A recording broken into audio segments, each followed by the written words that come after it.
पिछले 9 दिसंबर को हमने देखा कि भारत सरकार एशियन डेवलप्ड बैंक से अगेन लोन ले चुकी है। अब एक प्रश्न बनता है कि देश की आजादी के 75 ईयर्स हो गए, 75 साल हो गए, और 75 साल से लगातार यदि हम देश की अर्थव्यवस्था की बात करें तो भारतीय इकोनॉमी में लगातार 75 साल से हम लोन लेते जा रहे हैं, कर्ज लेते जा रहे हैं अंतर्राष्ट्रीय स्तर से, अंतर्राष्ट्रीय बैंकों से, अंतर्राष्ट्रीय कम्युनिटी से। और आज सोचने वाली बात है कि आज एनडीए की सरकार 2014 से अभी तक लगभग 7 ईयर्स के कंप्लीट कर चुकी है। 7 साल में अभी हम इधर बात करें तो लगभग 6,000 यानी 6,000 प्रत्येक व्यक्ति पर और लोन बढ़ चुका है, यानी प्रत्येक व्यक्ति 6,000 रुपया और अधिक कर्जदार हो चुका है। इस आधार पर यदि हम देखें तो अभी भारत के हर व्यक्ति, हर नागरिक लगभग 32,000 रुपया उनके ऊपर कर्ज हो चुका है, यानी भारत के हर नागरिक पर 32,000 का कर्ज है अंतर्राष्ट्रीय स्तर पर। तब ये प्रश्न बनता है कि सरकार इतनी बार आई, सरकार इतनी बार गई, इसके बीच में हमने आखिर क्या समस्याएं पड़ गई, ऐसे क्या क्या हमारे साथ दिक्कत हुई कि हम अंतर्राष्ट्रीय स्तर से बार बार लोन लेते गए लेकिन अभी तक हमारे लोन जो है ये चुकता नहीं हो पाया है। हम कहाँ इन्वेस्ट करते हैं, किस किस ऐसी परिस्थिति में हमने लोन लिया, ये सारे गतिविधि पे, ये सारे चीजों पर हम चर्चा करने वाले हैं। जो कि ये नया रिपोर्ट आती है जो 9 दिसंबर 2021 को अभी जो government of India Asian development bank से भी जो लोन ली है, इसको लेकर के और ज्यादा ऊर्जावान बना देता है। खासतौर पे हम कह सकते हैं देश की जो अर्थव्यवस्था में एक कह सकते हैं कि अंतरराष्ट्रीय जो इस पे दबाव बना हुआ है, अर्थव्यवस्था का दबाव बना हुआ है, कर्ज का ये दबाव बना हुआ है, ये सारे गतिविधि पर आज हम डिस्कशन करने वाले हैं। तो आप बने रहें अंत तक, आप वीडियो को जरूर देखें। सारे स्लाइड पे मैं आपको दिखाने की कोशिश करूंगा, सारे रिपोर्ट में आपको दिखाऊंगा, जिससे कि आपकी पीटी मेंस इंटरव्यू सारे एग्जाम के लिए बहुत ज्यादा इंपॉर्टेंट हो सकता है। तो आप इसे स्टार्ट से लास्ट तक जरूर देखें, इसे आप स्लिप ना करने की कोशिश करें। तो चलिए अब हम अपने टॉपिक की ओर आते हैं। तो अब एक क्वेश्चन हर भारतीयों के नजर में आता होगा कि आखिर ये क्या है, ऐसी स्थिति क्यों बनी। तो ये सारी गतिविधि को लेकर के आज हम आपके सामने एक एक चीजों को हम डिस्कशन करने वाले हैं। तो चलिए हम सबसे पहला बात करते हैं कि भारत, इंडिया इन डेब्ट, यानी भारत में कर्ज, भारत पर कर्ज। एक कर्ज क्या हुआ तो भी देख सकते हैं कि भारत के हर नागरिक पर 32,000 रुपये कर्ज हो चुका है। और पिछले यदि 7 साल को देखा जाए तो पिछले 7 साल में हर व्यक्ति पर 6,000 रुपया का और हम कह सकते हैं कर्ज जो है इम्पोज किया जा चुका है या उस पर इम्पोज हुआ है। अब आप देख सकते हैं कि 9 दिसंबर 2021 को एक बार फिर से भारत सरकार एशियन डेवलपमेंट बैंक से, एडीबी से लगभग 2,645 करोड़ रुपया का कर्ज लिया है। मतलब 2,645 रुपए का भारत सरकार अगेन कह सकते हैं कि एशियन डेवलपमेंट बैंक से फिर कर्ज ले चुका है। अब इस पे कुछ जो एक्सपर्ट्स हैं, जो इकोनॉमिस्ट हैं, जो इस पे स्ट्रेटेजिकल पॉलिसी का निर्माण करते हैं, उनका कुछ लोगों का एक कहना है कि सरकार इस साल 12 लाख करोड़ रुपया तक कर्ज लेने की योजना बना रही है। मतलब हम कह सकते हैं कि भी हमारा 2021 अंत हो रहा है, 2020-21 जो हमारा फाइनेंशियल ईयर है, इसमें गवर्नमेंट ऑफ इंडिया के आधार पर गवर्नमेंट ऑफ इंडिया जिस तरह से कर्ज ले रही है, तो इस आधार पर कुछ एक्सपर्ट्स का कहना है कि लगभग इस साल के अंत तक भारत सरकार जो होगी अंतरराष्ट्रीय स्तर से लगभग 12 लाख करोड़ रुपया का कर्ज लेगी। अब इस आधार पर आप देख सकते हैं कि 2021 में देश के हर आदमी पर विदेशी कर्ज बढ़ कर करके 32,000 रुपया हो चुका है। तो अब एक क्वेश्चन आपके सामने आता हुआ होता होगा कि आखिर ये कैसे हुआ। तो भारत पर भी यदि वर्तमान में देखा जाए तो देश की आजादी, यानी आज हमारा 75 साल देश की आजादी को होने जा रहा है, हो चुका है। अब आप सोचिए कि भारत पर 43 लाख करोड़ रुपया का अभी भी विदेशी ऋण है या कह सकते हैं विदेशी कर्ज है। अब कहाँ ये पैसा खर्च होता है, ये सारी चीजों पर मैं एक एक टॉपिक की बात करूंगा। तो आजादी के बाद लगभग 1950 में भारत पर विदेशी कर्ज लगभग जो था 380 करोड़ रुपया था। ट्राई टू अंडरस्टैंड, फिर से आप सुनने की कोशिश करें। तो जब हमारा देश आजाद हुआ तो आजादी के बाद 1950 में भारत पर जो इंटरनेशनल कह सकते हैं ऋण थी, इंटरनेशनल जो डेब्ट था, वह मात्र 380 करोड़ रुपया था। इन 73 सालों में सरकार बनती गई, गिरती गई, लेकिन हर सरकार के कार्यकाल में हम लगातार कर्ज लेते गए और हमारा कर्ज बढ़ते गया। अब हाल की यह जो रिपोर्ट है, इस रिपोर्ट का जब आप एनालिसिस करेंगे तो देखेंगे कि 2021 में भारत पर 43.32 लाख करोड़ रुपया का विदेशी कर्ज हो चुका है। मतलब हम कह सकते हैं कि 43 43 करोड़ 32 लाख रुपया जो है करोड़ लाख रुपया जो है विदेशी कर्ज भारत पर हो चुका है। अब आप सोच रहे होंगे कि इस तरह से जो हम कर्ज ले रहे हैं, बेतहाशा जो कर्ज ले रही है भारत सरकार, आखिर भारत सरकार यहाँ पर खर्च कहाँ करती है, पैसा लेकर करती क्या है? तो आपको मैं बता दूं कि सारे जो पैसा भारत सरकार अंतर्राष्ट्रीय स्तर से, अंतर्राष्ट्रीय कम्युनिटी से, अंतर्राष्ट्रीय बैंकों से जो भारत सरकार कर्ज लेती है, ये सारे का इस्तेमाल जो भारत सरकार करती है वह ब्याज चुकाने में, यानी जो इंटरेस्ट होता है वो इंटरेस्ट को रिजॉल्व करने में खर्च करती है। तथा सेंट्रल गवर्नमेंट के बहुत सारे ऐसे योजना परियोजना चल रहे हैं, बहुत सारे ऐसे स्कीम्स एंड प्रोग्राम चल रहे हैं, उस पर इनकी इन्वेस्टमेंट होती है। तथा बाजार में जो हमारा रेवेन्यू होता है उस रेवेन्यू पे खर्च होते हैं। फिर फाइनेंस कमीशन का जो हम एलोकेट करते हैं उनके कहने के अनुसार, यानी जो फाइनेंस, जैसे भी 15वां हमारा फाइनेंस कमीशन भारत में चल रहा है, इनके सिंह यानी नंद किशोर सिंह की अध्यक्षता में भी 15वां फाइनेंस कमीशन बनाया गया है, जिसमें आप देख सकते हैं कि 14वां जो फाइनेंस कमीशन थी उन्होंने कहा था कि भारत के जितने भी राज्य हैं सारे के उसमें 42% उनका कंट्रीब्यूशन दिया जाएगा, यानी 42% उनका कंट्रीब्यूशन दिया जाएगा। लेकिन आपने देखा कि जब 15वां फाइनेंस कमीशन आई और फिर हम 2019 में हमने देखा कि 370 जम्मू कश्मीर से धारा हट गए, 35A हट गए, जम्मू कश्मीर तथा लद्दाख को हमने देखा कि जब उसको एक यूनियन टेरिटरीज का रूप दे दिया गया, तो उसके बाद से इनकेसी का जो 15वां फाइनेंस कमीशन थी, उन्होंने भारत सरकार को रिकमेंड किया, प्रोविजन दिया कि हम सारे राज्यों से 1-1% जो होगा हम काटेंगे और कट करेंगे, और कट करने के बाद जो नया हमारा यूनियन टेरिटरी बना है इसको हम डेवलप करने के लिए इस पे इन्वेस्टमेंट करेंगे। तो इस आधार पे आप देख सकते हैं कि फाइनेंस कमीशन के द्वारा जो अनुदान दिए जाते हैं, अनुदान के लिए जो कह सकते हैं रिकमेंडेशन दिए जाते हैं, उस पे खर्च होती है, बजट में भी खर्च होती है, तथा अनेकों अनेक प्रकार के जो हमारे पास चीजें होती है, जैसे आप लेते हैं, पेट्रोल लेते हैं, डीजल लेते हैं, रसोई गैस मिलती है, तो ये सारी चीजों पे हमें क्या मिलता है, सब्सिडी मिलता है। Is it okay?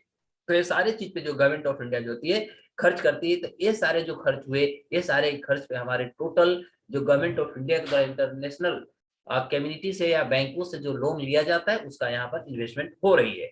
अब कर्ज के मामले में यदि देखा जाए तो यूपीए सरकार के 7 साल और एनडीए सरकार के 6 साल, ये दोनों में क्या डिस्पेरिटी आती है, उस सारी चीजों को हम बात करेंगे।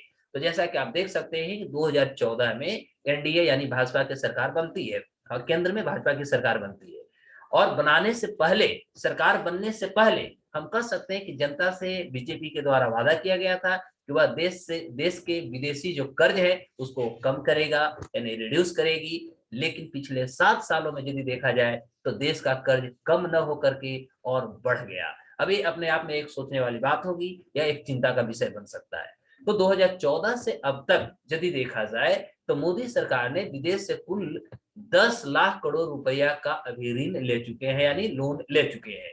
जबकि आप देखेंगे तो 2006 से लेकर के 2013, मतलब मैं बात कर रहा हूँ यूपीए की सरकार का, ठीक है? तो 2006 से लेकर के 2013 तक 7 साल में मात्र यूपीए का जो सरकार थी उन्होंने 21 लाख करोड़ रुपया का फॉरेन लोन जो थी वो रिसीव किया था। तो अब सोचने वाली बात है कि 2014 से 21 यानी 7 साल में 10 करोड़, और पिछले यदि हम यूपीए की सरकार को देखें तो वह 2006 से लेकर के 2013 के बीच में हमने देखा कि उन्हें 7 लाख करोड़ रुपया का उन्होंने लोन ले चुके थे। अब इस फॉर्म के आधार पर हम यदि देखें तो देख सकते हैं कि 2006 में देश पर विदेशी कर्ज 10 लाख करोड़ था, जो 2013 में ये बढ़ करके 31 लाख करोड़ रुपया हो जाता है। पॉइंट मस्ट बी नोटेड, 2006 में भारत पर यानी देश पर जो विदेशी कर्ज थे वह मात्र 10 लाख करोड़ रुपया था, जो 2013 में यह बढ़कर 31 लाख करोड़ रुपया हो जाता है। अब 7 साल यानी हम ओवरऑल कह सकते हैं कि 6 से 13, 7 6 13 यानी 7 साल में 21 लाख करोड़ रुपया का विदेशी कर्ज हमारे ऊपर बढ़ा है। अब 2014 से यदि 2021 तक आप देखते हैं तो 33 लाख करोड़ रुपया से बढ़कर यह 43 लाख करोड़ रुपया हो जाता है, यानी हम 7 साल में 10 करोड़ रुपया का कर्ज ले लेते हैं। तो इससे एक बात तो यह स्पष्ट हो जाता है कि 2014 के बाद एनडीए की सरकार ने देश का कर्ज कम तो नहीं किया, क्योंकि एक अच्छी बात यह भी देखने को मिलता है कि यूपीए की सरकार के तुलना यदि हम करते हैं तो इस तुलना में 7 साल में जिस तरह से कोरोना एक महामारी भारत के सामने आ चुका है, विश्व के सामने एक बहुत बड़ी आप कह सकते हैं एक संक्रमण जो आ चुकी है, इसके बावजूद भी भारत कहीं न कहीं विदेशी ऋण यानी कह सकते हैं फॉरेन डेट कम लिया है। Is it okay? और इस फॉर्मेशन के आधार पर यदि हम बात करें तो 2006 में देश पर विदेशी कर्ज 10 लाख 13 में 31 लाख, 7 साल के बाद 21 लाख करोड़ रुपया विदेशी कर्ज हो जाता है, और 14 से 21 में हमने देखा यह 43 लाख करोड़ रुपया बढ़ करके हो गया। तो अब आप देख सकते हैं कि ऐसे जो समस्याएं आई, ये सारी समस्याएं के बावजूद आप देख सकते हैं क्या क्या हुआ। तो मोदी वर्सेस यदि मनमोहन की हम यदि गवर्नेंस देखें, तो आप देख सकते हैं 2006 में 10 लाख, पूरे आपके पास डेटा है, इस डेटा को आप देख सकते हैं कि आपका 2006 में हमारा विदेशी जो ऋण थी वह 10 लाख था। फिर आप साथ में देखेंगे 13 लाख 8, मतलब 2006 से लेकर के अभी 2021 का जो हमारा पीरियड चल रहा है, तो जहां 2006 में 10 लाख थी, यदि वो 2013 तक देखें जब यूपीए की सरकार थी, तो वहां तक हम 10 लाख से 10 लाख करोड़ से हम 31 लाख करोड़ तक पहुंच जाते हैं। लेकिन यदि 2014 जब एनडीए की सरकार बनती है, तो 2014 से लेकर के आप यदि 2021 तक आते हैं, तो 2014 में मात्र 33 करोड़ रुपया था, जो अभी बढ़ करके 43 लाख करोड़ रुपया हो जाता है। तो हम देखते हैं इस आधार पर नए नए डेटा को देखते हैं, तो भारत के हर आदमी पर अब 7 साल में कितना बढ़ गया, 6,000 रुपया विदेशी कर्ज बढ़ जाते हैं। तो भारत सरकार के जो फाइनेंस मिनिस्ट्री या मिनिस्ट्री ऑफ जो फाइनेंस अफेयर्स है यानी विदेशी मंत्रालय है, उनके बारे में सितंबर 2021 में या कह सकते सितंबर 2021 को एक रिपोर्ट जारी किया गया था, और इस रिपोर्ट में सरकार ने यह बताया कि इस साल विदेशी कर्ज जो होगा देश पर लगभग 43.32 लाख करोड़ रुपया है, यानी 43.32 लाख करोड़ रुपया भारत पर विदेशी कर्ज हो चुका है। तो देश की जो जनसंख्या 130 करोड़, सोचने वाली बात है कि अभी भारत की देश की जो टोटल जनसंख्या 130 करोड़ मानकर सरकार ने यह बताया कि हर व्यक्ति पर कर्ज करीब 32,000 रुपया हो चुका है। तो 7 साल पहले 2014 में जो देश पर विदेशी कर्ज मात्र 33.89 लाख करोड़ रुपया था, 2014 में देश की जनसंख्या 129 करोड़ थी। तो ऐसे में 2014 में हर व्यक्ति पर विदेशी कर्ज लगभग 26,000 रुपया हो जाता है। 7 साल में 6,000 रुपया देश के हर आम नागरिक पर कर्ज जो है इम्पोज हो जाता है, जुड़ जाता है। अब हम आगे बात करेंगे कहाँ कहाँ ये पैसा खर्च होता है, कर्ज क्यों हम लेते हैं, सरकार कहाँ कहाँ इन्वेस्ट करती है। तो सबसे पहले देखा जाए भारत सरकार कर्ज लेती है कहाँ से। तो देशी कर्ज जो भारत सरकार लेती है, यदि देश से यदि भारत सरकार पैसा को कर सकते एक्यूमुलेट करती है, तो वह पैसा आती है भारत के रिजर्व बैंक ऑफ इंडिया से, यानी जो हमारा भारत का सेंट्रल बैंक है तथा बैंकों का बैंक है तथा सरकार का बैंक है। तो यहाँ से जो है गवर्नमेंट ऑफ इंडिया जो है पहले कर्ज लेती है, दूसरी बैंकों से भी पैसा लेती है। भारत में जितनी भी कंपनियां हैं, इंश्योरेंस कंपनियां जितने हैं, उनसे भी भारत सरकार लोन लेती है, और कॉर्पोरेट कंपनी से भी भारत सरकार लोन लेती है, कर्ज लेती है। विदेशी कर्ज आईएमएफ से यानी इंटरनेशनल मॉनेटरी फंड से लेती है, वर्ल्ड बैंक से लेती है, तथा बहुत सारे ऐसे दूसरे विदेशी बैंक्स हैं, उससे भारत सरकार लोन लेती है। अब हम बात करें कि जो पब्लिक लोन की यदि बात करें, तो जैसे ट्रेजरी बिल हो जाता है, गोल्ड बॉन्ड हो जाता है, स्मॉल सेविंग्स स्कीम हो जाता है, ये सारे जगहों से गवर्नमेंट ऑफ इंडिया पैसा एकत्रित करने की कोशिश करता है। और अन्य बात करें तो जिस तरह से आपको हम सभी को पता है कि 1990 में जिस तरह से भारत की अर्थव्यवस्था पूरा का पूरा कर सकते फ्लो फेल होने की कगार पे आ चुकी थी, डाउन हो चुका था, तो वैसी परिस्थिति में आप कह सकते हैं कि वह एक ऐसी परिस्थिति आई थी जिसमें अंतर्राष्ट्रीय स्तर पर जब भारत पे एक दबाव बनाए गए, और दबाव बनने के बाद भारतीय जो हमारा कह सकते हैं इकोनॉमिक जो फॉर्मेशन थी, वह हम इकोनॉमी रिफॉर्म किया, और 1991 में नरसिम्हा राव जी की सरकार थी, और उस समय मनमोहन सिंह जी जो थे भारत के वित्त मंत्री बनाए गए, और ये दोनों के कह सकते हैं कोलाबोरेशन या दोनों के सहयोग से भारत में अर्थव्यवस्था की नया कह सकते हैं जनरेट किया गया, और वह हमारा था new economic reform. This is called LPG, liberalisation, privatisation और ग्लोबलाइजेशन, जिसको हम लोग बोलते हैं उदारीकरण, वैश्वीकरण तथा निजीकरण। तो यह परिस्थिति 1991 में आया। अब अंतर्राष्ट्रीय आती नहीं, जब अंतर्राष्ट्रीय स्तर पर भारत को लोन देना बंद कर दिया गया, सारे अंतर्राष्ट्रीय कम्युनिटी हाथ उठा दिए कि हम भारत को लोन नहीं दे, क्योंकि भारत की ऐसी स्थिति थी कि सारे अंतर्राष्ट्रीय स्तर पर सारे बैंकों को, सरकार को ऐसा महसूस हो चुका था कि यदि भारत को हम लोन देते हैं तो कहीं न कहीं हम फेल्यूर हो जाएंगे उसे गेन करने में या उसे रिटर्निंग करने में। तो यही कारण थी अंतर्राष्ट्रीय, और उसके पीछे और एक रीजन था कि भारत की जो अर्थव्यवस्था है और भारतीय जो हमारे लॉ एंड ऑर्डर थे वो बहुत ज्यादा डिसिप्लिन थे, या कैसा बहुत ज्यादा स्ट्रिक्ट थे।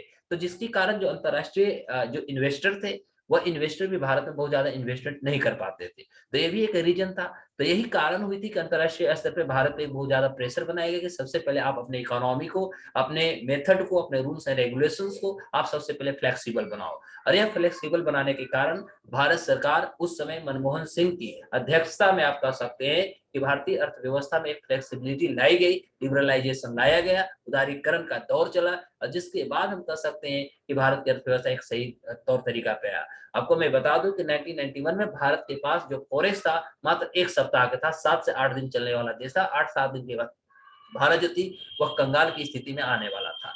वैसी परिस्थिति में भारत सरकार के पास जो फॉरेक्स थी, या कह सकते जो गोल्ड बॉन्ड था, जिसको भारत ने अंतर्राष्ट्रीय स्तर पर अंतर्राष्ट्रीय मार्केट में बेच देती है, और बेचने के बाद जो वहां से पैसा भारत सरकार को मिलता है, उस आधार पर भारत सरकार देश को चलाने की कोशिश करती है। और अंततः आइए कह सकते हैं कि एलपीजी का जो कंसेप्ट भारत में लाया गया, फ्लेक्सिबिलिटी का जो दौर एक इनिशिएटिव के रूप में जो शुरू की गई, तो हम कह सकते हैं कि कहीं ना कहीं भारत के एक पॉजिटिव रेस्पॉन्स देखने को मिला था।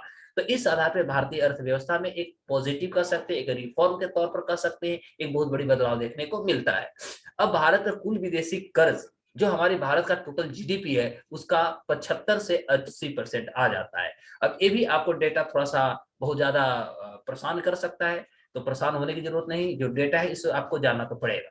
तो भारत में कुल जो हमारा विदेशी कर्ज है वह जीडीपी का यानी ग्रोस डोमेस्टिक प्रोडक्ट जो हमारा है उसका लगभग 75 से 80% हो जाता है। वित्त मंत्रालय की रिपोर्ट की यदि हम बात करें तो इस रिपोर्ट के आधार पर हम कह सकते हैं कि साल 2020 में भारत पर कुल कर्ज यानी टोटल जो डेब्ट था भारत पर, चाहे वो एक्सटर्नल हो, चाहे वो इंटरनल हो, या और डिफरेंट हम कह सकते हैं मीडियम्स के द्वारा जो भारत में कर्ज हुए वह 147 लाख करोड़ रुपया का था। Is it okay? जिसमें से हम कह सकते हैं कि टोटल जो विदेशी कर्ज थे यानी फॉरेन जो हमारा डेब्ट था वह 43 लाख करोड़ रुपया का था। 2020 में आप देखेंगे तो जीडीपी का लगभग 20.6% जो थी यह हमारा फॉरेन डेब्ट था यानी विदेशी कर्ज था देश पर। उस समय 20.6% 2020 में था। ज्यादातर देशों में जो कुल कर्ज है वह उनकी जीडीपी की तुलना में 40 से 50% ही है। तो भारत पर यह 75 से 80% है। तो पाकिस्तान की बात करें तो वहां का आप देख सकते हैं अमेरिका, जापान, ब्राजील समेत दुनिया के लगभग 5 ऐसे देश की मैं बात कर रहा हूँ जो डेवलप्ड कंट्री है, जिस पर जीडीपी की तुलना में भारत से ज्यादा कर्ज उनके यहाँ भी होता है। अब हम इस रिपोर्ट को देखेंगे तो स्पष्ट हो जाएगा। तो अमेरिका पर जीडीपी का कुल 133% कर्ज है। ट्राई टू अंडरस्टैंड, सोचने वाली बात है। हम बात कर रहे हैं भारत की, तो भारत का टोटल जीडीपी का 75 से 80% जहां पर विदेशी कर्ज है, वहीं पर यदि हम अमेरिका और जापान की बात करें तो आप देख सकते हैं कि अमेरिका पर जीडीपी का कुल 133% कर्ज है, वहीं जापान पर यदि देखा जाए तो 254% उस पर कर्ज बना हुआ है। अब हम बात करते हैं एक एक डेटा की बात में। तो जापान में सबसे ज्यादा जीडीपी की तुलना में कुल कर्ज जो है 254% है। अब आपको दिमाग बहुत हॉन्ट करता होगा कि भारत, ये जापान, ये अमेरिका, ये सारे के डेटा क्या कहना चाहता है। तो अब देख सकते हैं कि सबसे ज्यादा यदि वर्ल्ड में टोटल जीडीपी का यदि हम डेट की बात करते हैं, कर्ज की बात करते हैं, तो सबसे ज्यादा जापान पे आता है जो 254% आता है। दूसरे नंबर पे अमेरिका का आता है जहां कुल जीडीपी का 133% कर्ज है। फ्रांस की यदि बात करते हैं तो 115 यानी 115% उसका जीडीपी का कर्ज है। यानी इस आधार को यदि देखा जाए तो इस बेस के आधार पर सबसे पहला यदि स्थान आता है जापान का आता है, सेकंड जो होता है अमेरिका का होता है, और थर्ड जो होता है वो फ्रांस का होता है। यानी फ्रांस जो है तीसरे पोजीशन पर अपने जीडीपी का कर्ज के आधार पर होता है। लेकिन और यदि बात करें तो ब्रिटेन में कुल जीडीपी के कर्ज मामले में 104% के साथ एक चौथा स्थान पर आता है। ऐसा नहीं कि ब्रिटेन के पास कोई कर्ज नहीं है, ब्रिटेन के पास भी डेब्ट है, ओके, उस पर भी कह सकते हैं लोन है। तो इस आधार पर ब्रिटेन का जो होता है 104 यानी 104% जीडीपी का होता है, और इस आधार पर एक चौथे पोजीशन पर आती है। जबकि ब्राजील 5वें स्थान पर आती है क्योंकि ब्राजील का टोटल जीडीपी का 98% कर्ज होता है। अब हम बात करते हैं अपना प्यारा भारत का, तो भारत 89% के साथ छठे नंबर पर आ जाता है। तो पड़ोसी देश चीन में कुल जीडीपी का 61.7% कर्ज है। ऐसा नहीं कि चीन डेवलप्ड है या एशिया का एक डेवलप्ड कंट्री है, तो ऐसा नहीं है कि चीन इससे अलग है। चीन पर भी टोटल जीडीपी का, चीन का जो टोटल जीडीपी है उस जीडीपी का लगभग 61.7% उस पर भी कर्ज बना हुआ है। तो इस आधार को यदि देखा जाए तो हम आगे की डेटा की बात करेंगे कि अमेरिका में जिस तरह से भारत में, तो भारत के हर नागरिक पर 32,000 रुपया का आप देख सकते हैं उनपे कर्ज है, एक डेप्ट है। ठीक उसी प्रकार अमेरिका में यदि हम बात करें तो अमेरिका के हर व्यक्ति पर करीब 17 लाख रुपया उनपे भी डेप्ट है या कह सकते हैं उनपे कर्ज है। सामान्य तौर पर यदि देखा जाए तो अमेरिका दुनिया का सबसे ताकतवर तथा डेवलप और कह सकते हैं अमीर देशों की श्रेणी में इसको काउंट किया जाता है। लेकिन कर्ज की डेटा को यदि हम देखते हैं तो अमेरिका में जीडीपी की तुलना में कर्ज सबसे अधिक है, यानी सबसे ज्यादा उसके नाम लोन है। बीबीसी जो रिपोर्ट देती है, बीबीसी के रिपोर्ट को यदि हम देखते हैं तो इस रिपोर्ट के आधार पर यह पाया जाता है कि बीते साल यानी लास्ट ईयर अमेरिका का जीडीपी 21.44 ट्रिलियन डॉलर का था। यानी बात मैं कर रहा हूं बीबीसी रिपोर्ट के आधार पर। तो बीबीसी का जो रिपोर्ट है वह बीबीसी का रिपोर्ट 2020 का रिपोर्ट में यह बताया जाता है कि अमेरिका का जो टोटल इकोनॉमी है वह टोटल इकोनॉमी मीन से I am talking about the GDP, ठीक है। तो अमेरिका का जो टोटल जीडीपी है वह 21.44 ट्रिलियन डॉलर का था, लेकिन अमेरिका पर कर्ज अभी 27 ट्रिलियन डॉलर का हो चुका है। तो अमेरिका के कुल 32 करोड़ आबादी पर, अमेरिका के जो टोटल अभी आबादी है, तो अमेरिका की कुल 32 करोड़ आबादी पर इस कर्ज को यदि हम बांट देते हैं, यदि हम डिस्ट्रीब्यूट करते हैं तो आप पाएंगे कि करीब 17 लाख रुपया, 17 लाख रुपया, मतलब यदि हम इसको डॉलर में बात करूं तो लगभग 23,500 डॉलर प्रत्येक व्यक्ति पर ये डेप्ट या कह सकते हैं लोन चला जाएगा। यानी वहां का हर व्यक्ति, यदि भारतीय मुद्रा की बात करें तो 17 लाख रुपया उन पे डेप्ट होता है, जबकि डॉलर की बात करें तो 23,500 उन पे कर्ज आ जाता है। अब आप देख सकते हैं इस आधार पर टॉप 5 संस्थाएं ऐसे हैं जो भारत को सबसे ज्यादा कर्ज देता है। सबसे पहला होता है IBRD, international bank of reconstruction and development. यहाँ से भारत को मिलती है 27.57 हजार करोड़ रुपया। ट्राई टू अंडरस्टैंड, यानी सबसे ज्यादा भारत जो कर्ज लिया है वो आईबीआरडी से लिया है, वहां 27 हजार करोड़ रुपया भारत वहां से लोन लिया है। दूसरा होता है एनडीबी, सॉरी सेकंड में आप देखेंगे तो सेकंड होता है ADB, Asian development bank. Asian development bank से भारत 24.10 हजार करोड़ रुपया का लोन लेता है। तीसरे स्थान पे आता है एनडीबी, न्यू डेवलपमेंट बैंक। यहाँ से 18.19 लाख करोड़ हजार करोड़ रुपया भारत लोन लेता है। और उसके बाद आता है चौथा पोजीशन पे आईडीए, इंटरनेशनल डेवलपमेंट एसोसिएशन। यहाँ से भारत 12.21 हजार करोड़ रुपया का लोन लेता है। और लास्ट जो पांचवा होता है वो होता है आईएफआरडी, यानी international fund for agriculture development. यहाँ से भारत 228 हजार करोड़ रुपया का लोन लेता है। तो ऐसे अंतरराष्ट्रीय स्तर पे 5 ऐसे संस्थान हैं, ऐसे इंस्टीट्यूशंस हैं जो भारत को सबसे ज्यादा लोन दे चुके हैं। अब हम आगे की बात करते हैं। तो इस आधार पे भारत सरकार को अब क्या चाहिए, तो गवर्नमेंट ऑफ इंडिया को चाहिए कि भारत के वैसे क्षेत्र जो अभी भी डेवलप नहीं हो चुके हैं वे सारे क्षेत्रों पर भारत सरकार काम करे, साथ ही साथ और जॉब अपॉर्चुनिटी उपलब्ध कराए, जिससे कि हम कह सकते हैं कि प्रोडक्टिविटी भी आगे बढ़ते जाए और साथ ही साथ देश के युवा, देश की जनसंख्या उनके साथ कंट्रीब्यूशन भी दे सके। जब बहुत ज्यादा हम अपने प्रोडक्टिविटी की ओर आगे जाएंगे, जब प्रोडक्टिविटी करेंगे, जब उस तरह से हम क्वालिटी मेंटेन करेंगे तो मायने सी बात हम कर सकते हैं कि कहीं ना कहीं उसकी डिमांड होगी, और जब डिमांड होगा तो जो हमारा सप्लाई होगा वो अपने आप सेटिस्फाई कर लेगा। तो इस आधार पर भारत को एक अच्छी इनिशिएटिव लेने की जरूरत है और इस आधार पर ही हम कहीं ना कहीं इस चीजों को फुलफिल करने की कोशिश करेंगे। तब तक के लिए नमस्कार, फिर हम लोग एक नए एपिसोड के साथ मिलते हैं। जय हिंद।